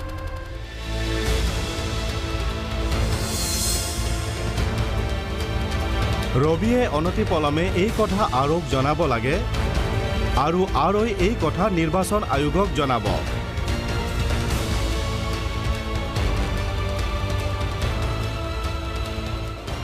নিৰ্বাচন আয়োগে পৰিস্থিতি চাই ভোটদান কাৰ্যত নিৰ্দিষ্ট পৰ্যায়লৈকে বিঘিনি হোৱা নোহোৱাৰ ওপৰত নিৰ্ভৰ কৰি তাৰ পৰৱৰ্তী ভোটদান স্থগিত কৰিব পাৰে বা নতুনকৈ ভোটদানৰ আদেশ দিব। নিৰ্বাচন আয়োগে নতুনকৈ ভোটদানৰ আদেশ দিলে সেই ভোটদান প্ৰকৃত ভোটদানৰ দৰেই হোৱা উচিত। সকলো ভোটাৰে ভোটদান কৰাৰ অধিকাৰ পাব। এটাই পাৰ্থক্য হ'ব নতুন ভোটদানৰ সময়ত ভোটাৰৰ বাওঁ হাতৰ মধ্যম আঙুলিত চিয়াহী লগোৱা হয়। কিছুমান বিশেষ ভোটদান কেন্দ্ৰত অতিৰিক্ত প্ৰবন্ধ, মাইক্ৰ অবজাৰ্ভাৰ ইত্যাদি। আপোনাৰ ভোটদান কেন্দ্ৰত অতিৰিক্ত ব্যৱস্থাৰ প্ৰয়োজন হ'ব পাৰে, যেনে ভিডিঅ' বা কেমেৰাৰ ব্যৱহাৰ, ৱেবকাষ্টিং বা এজন মাইক্ৰ অবজাৰ্ভাৰৰ নিযুক্তি। আহক এই বিষয়ে সংক্ষেপে জানো। মাইক্ৰ অবজাৰ্ভাৰ ভাৰত চৰকাৰ বা ৰাজহুৱা খণ্ডৰ উপক্ৰমিত কোনো কৰ্মচাৰীক কোনো ভোটদান কেন্দ্ৰৰ মাইক্ৰ অবজাৰ্ভাৰ হিচাপে নিযুক্তি দিব পাৰি। তেওঁ গ্ৰুপ চিৰ তলৰ হ'ব নোৱাৰে। মাইক্ৰ অবজাৰ্ভাৰ য'ত নিযুক্ত হয় তাত তেওঁ নিৰ্বাচন আয়োগৰ জেনেৰেল অবজাৰ্ভাৰক ৰিপৰ্ট কৰিব লাগে। তেওঁক এইসকলে আগতেই প্ৰশিক্ষণ দিয়ে আৰু তদাৰক কৰে। মাইক্ৰ অবজাৰ্ভাৰে নিজৰ নিযুক্তি পত্ৰ, পৰিচয় পত্ৰ ইত্যাদি DEOৰ পৰা লৈ নিজাববীয়াকৈ ডিছপেচ চেণ্টাৰত যাব লাগে, যাতে তেওঁ পলিং দলৰ লগত ভোটদান কেন্দ্ৰলৈ যাব পাৰে। তেওঁক দিয়া আদেশানুসৰি তেওঁ ভোটদান আৰম্ভ হোৱাৰ এঘণ্টাৰ আগতে বা আগৰ দিনা ভোটদান কেন্দ্ৰ গৈ পাব লাগে। তেওঁ পলিং দলৰ লগতে ৰিচিভ চেণ্টাৰলৈ ঘূৰি যাব লাগে। তেওঁ পোষ্টেল বেলট বা EDCৰ জৰিয়তে নিৰ্বাচনী কাৰ্যৰ মাজত অন্য মানুহৰ দৰে ভোটদান কৰিব পাৰে। যদি তেওঁৰ নিযুক্তি এনে স্থানত হয় য'ত এটাতকৈ বেছি ভোটদান কেন্দ্ৰ থাকে, তেনেহ'লে তেওঁ সেই স্থানৰ সকলো ভোটদান কেন্দ্ৰৰ দায়িত্বত থাকে আৰু তেওঁৰ নিজৰ সময়ক সকলো কেন্দ্ৰৰ মাজত ভাগ কৰি সেই কেইখনলৈ বাৰে বাৰে গৈ থাকিব, যাতে পলিং এজেণ্টসকল তেওঁৰ উপস্থিতিৰ বিষয়ে অৱগত হয়। তেওঁৰ বহুতো দায়িত্ব আছে। তেওঁৰ কৰিবলগীয়া কামবোৰৰ ভিতৰত আছে আয়োগৰ নিৰ্দেশ আৰু অনুদেশৰ বিষয়ে বুজিবৰ বাবে আৰু ব্ৰিফিং ল'বৰ বাবে প্ৰশিক্ষণ লোৱা আৰু অবজাৰ্ভাৰৰ দ্বাৰা দিয়া নিৰ্দেশ ভালদৰে টুকি ৰখা। আৰৰ পৰা কমিউনিকেশ্যন প্লেনৰ বিৱৰণ লোৱা। ভোটদানৰ বাবে ভোটদান কেন্দ্ৰ সাজু কৰা কামৰ সমীক্ষা কৰা। ইয়াৰ ভিতৰত দলৰ বিভিন্ন সদস্য আৰু ভোটদান কেন্দ্ৰত নিয়োগ কৰা সুৰক্ষা বলৰ নিৰীক্ষণ কৰা, বিভিন্ন সামগ্ৰী আৰু সুবিধাৰ উপলব্ধ হোৱা আৰু ভোটদানৰ আগতে সকলো ব্যৱস্থা আৰু তৈয়াৰী সময়ত সম্পূৰ্ণ হোৱা। তেওঁ মকপলৰ সময়ত উপস্থিত থকা উচিত। তেওঁ মকপলৰ সময় আৰু অন্য বিৱৰণ টুকি ৰাখিব লাগে। তেওঁ এইটোও নিৰীক্ষণ কৰিব লাগে যে প্ৰকৃত ভোটদান আৰম্ভ হোৱাৰ আগতে যাতে ইভিএমৰ পৰা মকপলৰ সকলো তথ্য আঁতৰাই প্ৰমাণ পত্ৰ শুদ্ধকৈ ভৰোৱা হয়। তেওঁ মকপল আৰু প্ৰকৃত ভোটদানৰ সময়ত ভোটদান ক্ষেত্ৰত প্ৰাৰ্থীৰ এজেণ্টৰ উপস্থিতিৰ ওপৰত চকু দিব লাগে। তেওঁ চাব লাগে যাতে ভোটদান কেন্দ্ৰত কোনো সময়তে প্ৰাৰ্থীৰ এজনতকৈ বেছি এজেণ্ট নাথাকে। এজেণ্টৰ এণ্ট্ৰি পাছ ছিষ্টেমৰ পালন হৈ আছে নে নাই তেওঁ চাব লাগে। তেওঁ চাব লাগে ভোটদানৰ অনুমতি দিয়াৰ আগতে ভোটাৰৰ পৰিচয় এপিক বা আন কোনো অনুমতি দস্তাবেজৰ পৰীক্ষা কৰা হৈছে নে নাই। তেওঁ চাব লাগে ভোটাৰৰ ৰেজিষ্টাৰত পৰিচয় সম্বন্ধীয় দস্তাবেজৰ বিৱৰণ সঠিকভাৱে নথিভুক্ত হৈছে নে নাই, ফৰ্ম 17A। তেওঁ চাব লাগে ভোটিঙৰ গোপনীয়তা ৰক্ষা কৰিবলৈ ভোটিং কম্পাৰ্টমেণ্ট সঠিকভাৱে লগোৱা হৈছে নে নাই। তেওঁ চাব লাগে প্ৰিজাইডিং অফিচাৰ বা পলিং অফিচাৰে ভোটদান প্ৰভাৱিত কৰিবলৈ বা ভোটাৰক কোনো অনুচিত নিৰ্দেশ দিবলৈ ভোটিং কম্পাৰ্টমেণ্টৰ ফালে গৈছে নেকি। তেওঁ চাব লাগে যি ভোটাৰৰ নাম ASD লিষ্টত আছে তেওঁক ভোটদানৰ অনুমতি দিয়াৰ আগতে নিৰ্বাচন আয়োগৰ দ্বাৰা দিয়া নিৰ্দেশ শুদ্ধকৈ পালন হৈছে নে নাই। তেওঁ চাব লাগে ছেক্টৰ অফিচাৰ ভোটদান বুথত আহিছে নে নাই। তেওঁ এইটো চাব লাগে যে EVMত থকা মুঠ ভোটৰ সংখ্যা ফৰ্ম 17A লগত প্ৰতি ঘণ্টা তুলনা কৰি থকা হৈছে নে নাই। তেওঁ চাব লাগে পলিং এজেণ্টক বেলট ইউনিট, কণ্ট্ৰল ইউনিট আৰু সেউজীয়া কাগজৰ চিলৰ ক্ৰমাংক নোট কৰাৰ অনুমতি দিয়া হৈছিল নে নাই। তেওঁ চাব লাগে পোষ্টেল বেলট বা EDCৰ লগত জাৰি কৰা ভোটাৰৰ তালিকা প্ৰিজাইডিং অফিচাৰ আৰু পলিং এজেণ্টসকলৰ হাতত আছে নে নাই। তেওঁ চাব লাগে কোনো অনাধিকৃত ব্যক্তি ভোটদান কেন্দ্ৰৰ ভিতৰত প্ৰৱেশ কৰিছে নেকি। তেওঁ চাব লাগে ভোটাৰৰ বাওঁহাতৰ তৰ্জনী আঙুলিত অক্ষয় চিয়াহী ভালকৈ লগাইছে নে নাই। PROই সকলো ঘটনাৰ নথি PS-ত লিখি থৈছে নে নাই তেওঁ পুনৰীক্ষণ কৰিব লাগে। নিৰ্বাচন আয়োগৰ নিৰ্দেশ অনুসৰি ভোটিং যন্ত্ৰ আৰু অন্য সামগ্ৰী সিল কৰা হৈছে নে নাই তেওঁ পুনৰীক্ষণ কৰিব লাগে। তেওঁ নোট কৰক যে ফৰ্ম 17 চিট ৰেকৰ্ড কৰা ভোটৰ একাউণ্টৰ প্ৰতিলিপি ভোটদানৰ শেষত পলিং এজেণ্টক দিয়া হৈছে নে নাই। ভোটদান কেন্দ্ৰত যদি কোনো প্ৰাৰ্থীৰ এজেণ্ট বা অন্য কোনোৱে আপত্তি কৰে তেনেহলে সেই আপত্তিৰ হিচাপ ৰখা লগতে আপত্তিৰ ধৰণ আৰু গভীৰতা বুজা। যদি যিকোনো সময়ত বা কোনো কাৰণত তেওঁৰ লাগে যে ভোটদান প্ৰক্ৰিয়াত কিবা গণ্ডগোল আছে তেনেহলে তেওঁ অনতিপলমে এই কথা জেনেৰেল অবজাৰভাৰক অৱগত কৰিব। ভোটদানৰ শেষত তেওঁ কালেকশ্যন চেণ্টাৰলৈ গৈ জেনেৰেল অবজাৰভাৰক ৰিপৰ্ট কৰি ৰিপৰ্টৰ লেফাফা তেওঁক দিয়া।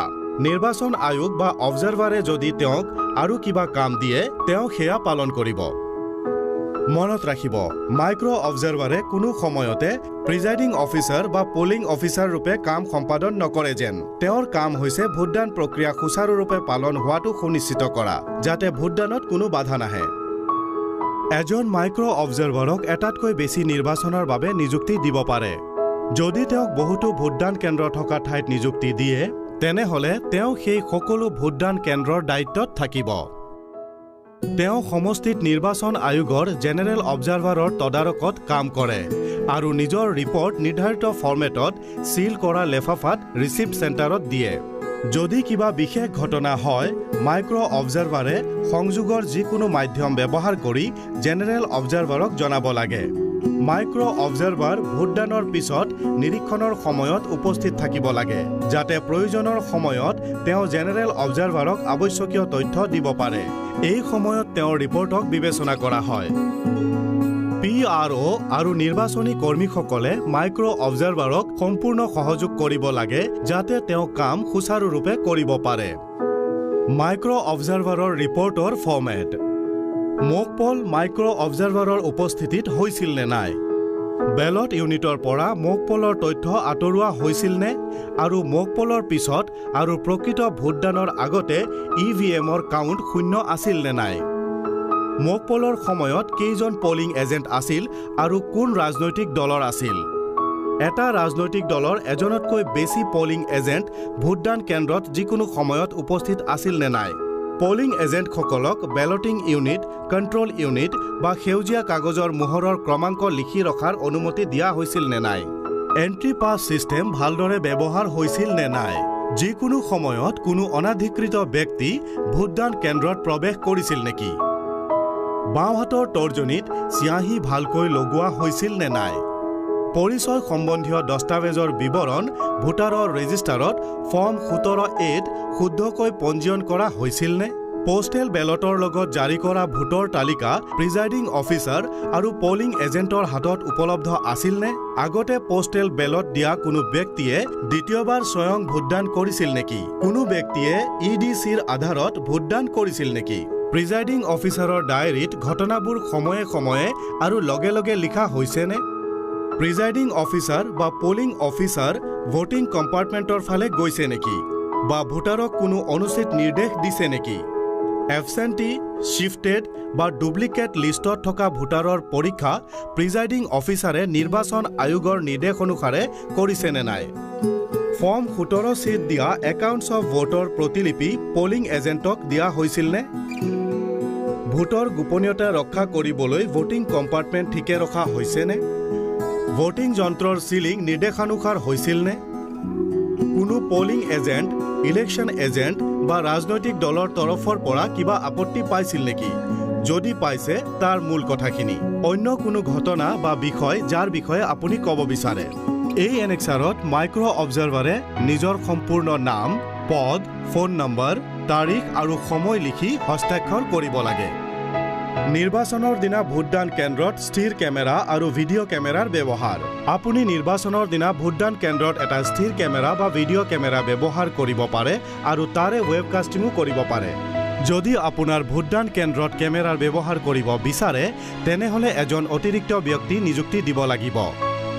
কেমেৰা এনেদৰে ৰাখিব লাগে যাতে লাইনত থিয় হৈ থকা ভোটাৰ আৰু ভোটদান কেন্দ্ৰত চলি থকা গতিবিধি ৰেকৰ্ড কৰিব পাৰে, ভোটাৰৰ পৰিচয় প্ৰক্ৰিয়া আৰু চিয়াহীৰ প্ৰয়োগ আদিকে ধৰি সুনিশ্চিত কৰক যাতে ভোটদানৰ গোপনীয়তা কেমেৰাৰ বাবে কোনো ধৰণে প্ৰভাৱিত নহয়।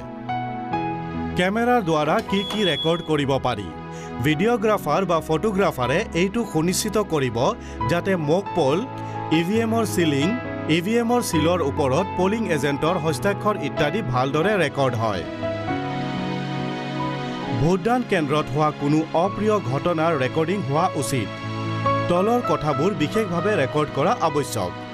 ভোটাৰক ধমকি দিয়াৰ চেষ্টা, ভোটাৰক লোভ দেখুওৱা বা ঘুষ দিয়াৰ চেষ্টা, ভোটদান কেন্দ্ৰৰ 100 মিটাৰ সীমাৰ ভিতৰত নিৰ্বাচনী প্ৰচাৰ, ভোটিং কম্পাৰ্টমেণ্টৰ পজিশ্যনিং, পলিং এজেণ্টৰ উপস্থিতি, মক পোল, মক পোলৰ তথ্য ক্লিয়াৰ কৰা, ইভিএমৰ চিলিং, ভোটাৰৰ পৰিচয় প্ৰক্ৰিয়া, শাৰী পাতি থকা ভোটাৰ, ভোটদান সমাপ্ত হোৱাৰ সময়ত শাৰীৰ দৈৰ্ঘ্য, ভোটদান কেন্দ্ৰত হোৱা যিকোনো বিবাদ, সেক্টৰ অফিচাৰ, অবজাৰ্ভাৰ বা প্ৰাৰ্থীসকলকে ধৰি ভোটদানৰ লগত জড়িত অন্য কোনো গুৰুত্বপূৰ্ণ ব্যক্তি, ইভিএম সলোৱা যদি এনেকুৱা হয়, ভোটদান কেন্দ্ৰত হোৱা যিকোনো ঘটনা, সকলো ভিডিঅ'গ্ৰাফী, ফটোগ্ৰাফীৰ সময় আৰু তাৰিখৰ সৈতে ৰেকৰ্ড কৰিব লাগে যাতে সঠিক সময় আৰু তাৰিখ গম পোৱা যায়। অনুগ্ৰহ কৰি মন কৰক, এই তালিকাখন অন্তিম বুলি নধৰিব। আপোনাৰ ভোটদান কেন্দ্ৰৰ পৰা DEOৰ দ্বাৰা ৱেবকাষ্টিং বা লাইভ ৱেব ষ্ট্ৰিমিঙৰ ব্যৱস্থা কৰাৰ ক্ষেত্ৰত সেই সম্পৰ্কীয় আয়োজনবোৰৰ বুজ লওক। ভোটদানৰ সমাপ্তি। ৰবি কুমাৰ আৰু তেওঁৰ দলে আজি বহুতো কষ্টকৰ আৰু অৰ্থপূৰ্ণ কাম কৰিলে। এতিয়া ভোটদানৰ প্ৰক্ৰিয়া সমাপ্ত হোৱাৰ দিশত আগবাঢ়িছে। ভোটদান সমাপ্তিৰ বাবে দিয়া সময়ত PRৰ দ্বাৰা হস্তাক্ষৰিত ভোটাৰ শ্লিপ শাৰী পাতি থকা সকলো ভোটাৰক ওলোটা ক্ৰমত বিতৰণ কৰক। অৰ্থাৎ শাৰীৰ শেষৰ ভোটাৰে ক্ৰমাংক 1 পাব। শ্লিপ হাতত থকা সকলো ভোটাৰে ভোটদান নকৰালৈকে ভোটদান প্ৰক্ৰিয়া চলি থাকিব। এতিয়া অন্তিম ভোটাৰে ভোট দি আছে। ৰবি কুমাৰে আনুষ্ঠানিকভাৱে ভোটদান সমাপ্তিৰ ঘোষণা কৰিব। ভোটদান সমাপ্ত হোৱাৰ পিছত ইভিএমৰ কণ্ট্ৰল ইউনিটত থকা ক্ল'জ বুটাম টিপিব লাগে। ইভিএমত দিয়া মুঠ ভোটৰ সংখ্যা নোট কৰা। ক্ল'জ বুটাম আকৌ ফিক্স কৰা। তলৰ কম্পাৰ্টমেণ্ট খোলা আৰু পাৱাৰ অফ কৰা আৰু কেবলৰ সংযোগ বিচ্ছিন্ন কৰা আৱশ্যক। এতিয়া CU আৰু BU কেৰিং কেছবোৰত বন্ধ কৰক। বাকচবোৰ বন্ধ কৰি ওপৰত এড্ৰেছ টেগ লগাওক।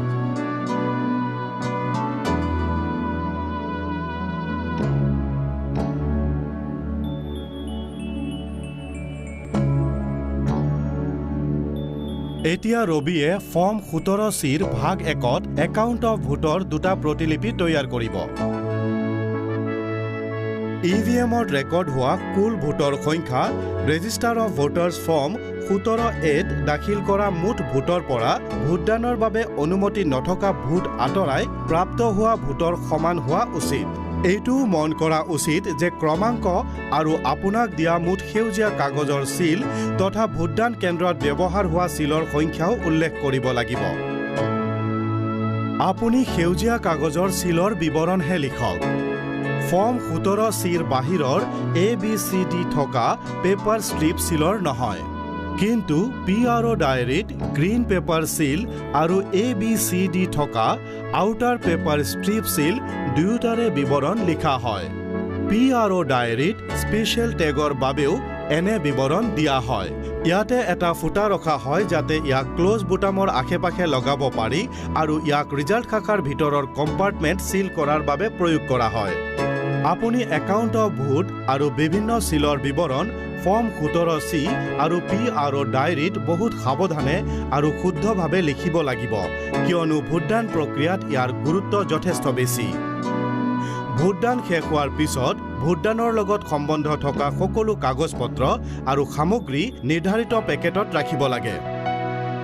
PROই প্ৰাৰ্থী অথবা তেওঁৰ পলিং এজেণ্টক তলত দিয়া লেফাফাবোৰ ভৰোৱা পেকেটৰ ওপৰত মোহৰ আৰু নিজৰ হস্তাক্ষৰ দিয়াৰ অনুমতি দিব লাগে। ইলেক্টৰেল ৰোলৰ প্ৰতিলিপি, ভোটাৰৰ register form 17A, voter slip, ব্যৱহাৰ হোৱা টেণ্ডাৰ্ড বেলট পেপাৰ আৰু 17 বিট টেণ্ডাৰ্ড ভোটৰ তালিকা, ব্যৱহাৰ নোহোৱা টেণ্ডাৰ্ড বেলট পেপাৰ, চেলেঞ্জ ভোটৰ তালিকা, ব্যৱহাৰ নোহোৱা বা ক্ষতিগ্ৰস্ত হোৱা পেপাৰ চিল যদি আছে, পলিং এজেণ্টৰ নিযুক্তি পত্ৰ, এনে কোনো দস্তাবেজ যি ROই চিল পেকেটত ৰাখিবলৈ কৈছে। এই দস্তাবেজবোৰ EVMৰ লগত কালেকশ্যন চেণ্টাৰত জমা দিব লাগিব। নথিভুক্ত কৰা একাউণ্ট অফ ভোট আৰু কাগজৰ চিল ফৰ্ম 17C। প্ৰিজাইডিং অফিচাৰৰ দ্বাৰা ভোটদানৰ আগতে, ভোটদানৰ সময়ত আৰু ভোটদানৰ পিছত কৰা ঘোষণা। প্ৰিজাইডিং অফিচাৰৰ ডায়েৰী, ভিজিট শ্বীট আৰু অবজাৰ্ভাৰ আৰু ROৰ 16 পইণ্ট ৰিপৰ্ট। লগতে 4টা আৰু পেকেট তৈয়াৰ কৰিব লাগে।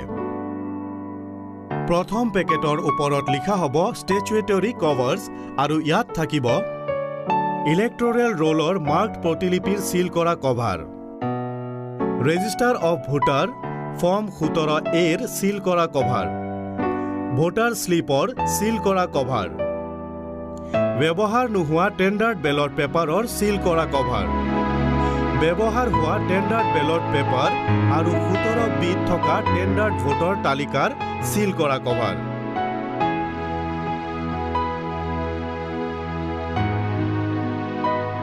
যদি কোনো লেফাফাত ষ্টেটমেণ্ট বা ৰেকৰ্ড নীল হয়, তথাপিও লেফাফাত এখন শ্লিপ ৰখা হয় যাৰ ওপৰত লিখা হয় যে এই ষ্টেটমেণ্ট বা ৰেকৰ্ড নীল হয়। দ্বিতীয় পেকেটৰ ওপৰত লিখা হ'ব নন ষ্টেচুটৰী কভাৰ্ছ আৰু ইয়াত থাকিব মাৰ্কড প্ৰতিলিপিৰ বাহিৰে ইলেক্টৰেল ৰোলৰ প্ৰতিলিপি থকা কভাৰ, ফৰ্ম 10ত পলিং এজেণ্টৰ নিযুক্তি পত্ৰ থকা কভাৰ, ইয়াক চিল কৰা উচিত।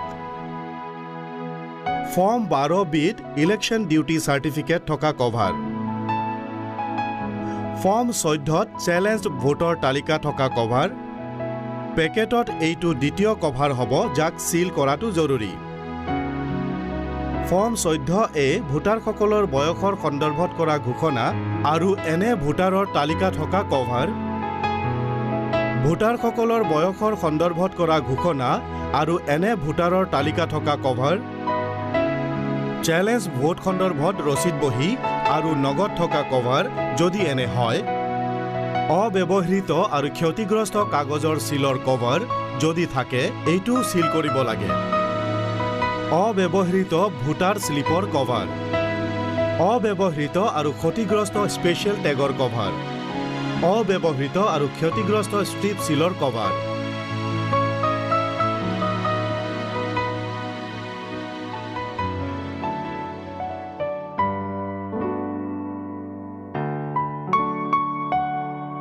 তৃতীয় পেকেটটো বিভিন্ন বস্তুৰ বাবে, যেনে প্ৰিজাইডিং অফিচাৰৰ হেণ্ডবুক, ইলেক্ট্ৰনিক ভোটিং মেচিনৰ মেনুৱেল, ক্ষয় নোহোৱা চিয়াহীৰ ছেট য'ত গলিত মমেৰে ষ্টপাৰ্ছক ভালদৰে লগোৱা হয়, সেল্ফ ইংকিং পেডছ, প্ৰিজাইডিং অফিচাৰৰ ধাতুৰ চিল, এৰ' ক্ৰছ মাৰ্ক থকা ৰাবাৰ ষ্টেম্প, ক্ষয় নোহোৱা চিয়াহী থবৰ বাবে কাপ।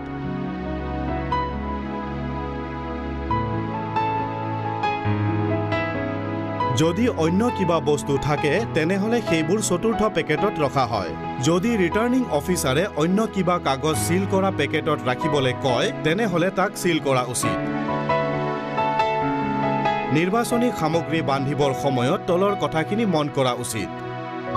ষ্টেচুটৰী কভাৰ নামৰ পেকেটত ৰখা প্ৰতিটো 5টা সৰু পেকেট বা কভাৰ প্ৰতিটোক বেলেগে বেলেগে সিল কৰিব লাগে।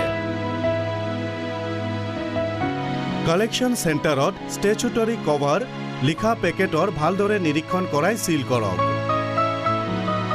আহক এবাৰ আকৌ দুহৰাও। প্ৰথমে ইভিএমৰ লগত জমা কৰিবলগীয়া 4টা কভাৰ তৈয়াৰ কৰক। 17C PRO ডায়েৰী, ঘোষণাবোৰ, ভিজিট শ্বীট আৰু 16 পইণ্ট ৰিপৰ্ট। লগতে কালেকশ্যন চেণ্টাৰত জমা কৰিবৰ বাবে ভোটদান কেন্দ্ৰত 4টা পেকেট তৈয়াৰ কৰক। এইকেইটা হ'ল ষ্টেচুটৰী কভাৰ নামৰ পেকেট, নন ষ্টেচুটৰী কভাৰ নামৰ পেকেট, হেণ্ডবুক আৰু অন্য বিবিধ বস্তু থকা পেকেট, বাকী সকলো বস্তু থকা পেকেট। কালেকশ্যন চেণ্টাৰলৈ এতিয়া ৰবি কুমাৰ আৰু তেওঁৰ দলৰ কাম হ'ল সুৰক্ষা বলৰ সহায়ত কালেকশ্যন চেণ্টাৰলৈ যোৱা। ইভিএম আৰু ইলেকশ্যন পেপাৰ অনতিপলমে কালেকশ্যন চেণ্টাৰলৈ লৈ যোৱা উচিত। নিৰ্বাচন আয়োগে যিকোনো বিলম্ব গুৰুতৰভাৱে লয় আৰু ইয়াৰ ওপৰত অনুশাসনমূলক একশ্যন ল'ব পাৰে। ৰবিয়ে কালেকশ্যন চেণ্টাৰত থকা অফিচাৰ ইনচাৰ্জক 13টা বস্তু দি তেওঁৰ পৰা ৰচিদ ল'ব লাগে। নিজৰ কেয়াৰিং কেছবোৰৰ ভিতৰত ভালকৈ সিল কৰা কণ্ট্ৰল ইউনিট আৰু ভোটিং মেচিনবোৰৰ বেলট ইউনিটবোৰ, ৰেকৰ্ড কৰা ভোটৰ একাউণ্ট আৰু পেপাৰ সিল একাউণ্ট বা ফৰ্ম 17Cৰ কভাৰ, প্ৰিজাইডিং অফিচাৰৰ ঘোষণাৰ কভাৰ, প্ৰিজাইডিং অফিচাৰৰ ডায়েৰীৰ কভাৰ, ভিজিট শ্বীটছ আৰু 16 পইণ্টৰ ৰিপৰ্ট, ষ্টেচুটৰী কভাৰৰ প্ৰথম সিল কৰা কভাৰ, নন ষ্টেচুটৰী কভাৰৰ দ্বিতীয় সিল কৰা কভাৰ, বিভিন্ন বস্তু থকা তৃতীয় কভাৰ, যদি অন্য কোনো বস্তু থাকে তাৰ চতুৰ্থ কভাৰ, ভোটিং কম্পাৰ্টমেণ্টৰ সামগ্ৰী, লেম্প যদি দিয়া হৈছে, ডাষ্টবিন যদি দিয়া হৈছে, নিৰ্বাচনী সামগ্ৰী নিবলৈ পলিথিন বা মৰাপাটৰ বেগ। নিৰ্বাচনী কৰ্মচাৰীৰ কাৰ্য তেতিয়াহে সম্পূৰ্ণ হয় যেতিয়া এই সকলো সামগ্ৰী সম্পূৰ্ণ আৰু সন্তোষজনকভাৱে কালেকশ্যন চেণ্টাৰত দিয়া হয়। আহক আকৌ দুহৰাও। নিজৰ নিযুক্তি হোৱাৰ সময়ত ৰবি কুমাৰে নিজৰ উত্তৰদায়িত্ব বুজিবৰ বাবে এখন সৰু চেকলিষ্ট কৰিছিল। তেওঁৰ এই লিষ্টৰ পৰা আমি নিৰ্বাচনী কৰ্মীসকলক দিয়া কামৰ সম্পূৰ্ণ আভাস পাওঁ। এই কামৰ লগত নিজক পৰিচিত কৰিবৰ বাবে সকলো ট্ৰেইনিঙত উপস্থিত থাকক। ভোটদানৰ এদিন আগতে ইভিএমৰ লগতে সকলো নিৰ্বাচনী সামগ্ৰী একেলগ কৰি লওক। এইবোৰৰ কাৰ্যকাৰিতা পৰীক্ষা কৰক। সকলো ফৰ্ম আৰু ষ্টেচনাৰীও পৰীক্ষা কৰক। ভোটদান আৰম্ভ হোৱা কমেও 2 ঘণ্টা আগতে ভোটদান কেন্দ্ৰত গৈ পাব লাগে। ভোটদান কেন্দ্ৰৰ প্ৰস্তুতিৰ তদাৰক কৰক। বুথৰ ছেটিং আৰু সুৰক্ষাৰ ওপৰত বিশেষ নজৰ ৰাখক।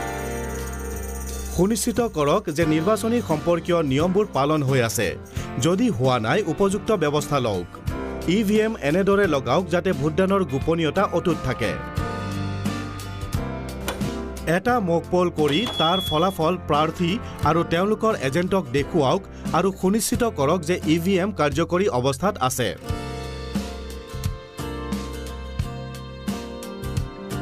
ভোটদানৰ সময়ত অক্ষম ব্যক্তি বা কোলাত কেঁচুৱা থকা মহিলাৰ প্ৰতি বিশেষ মন দিয়ক।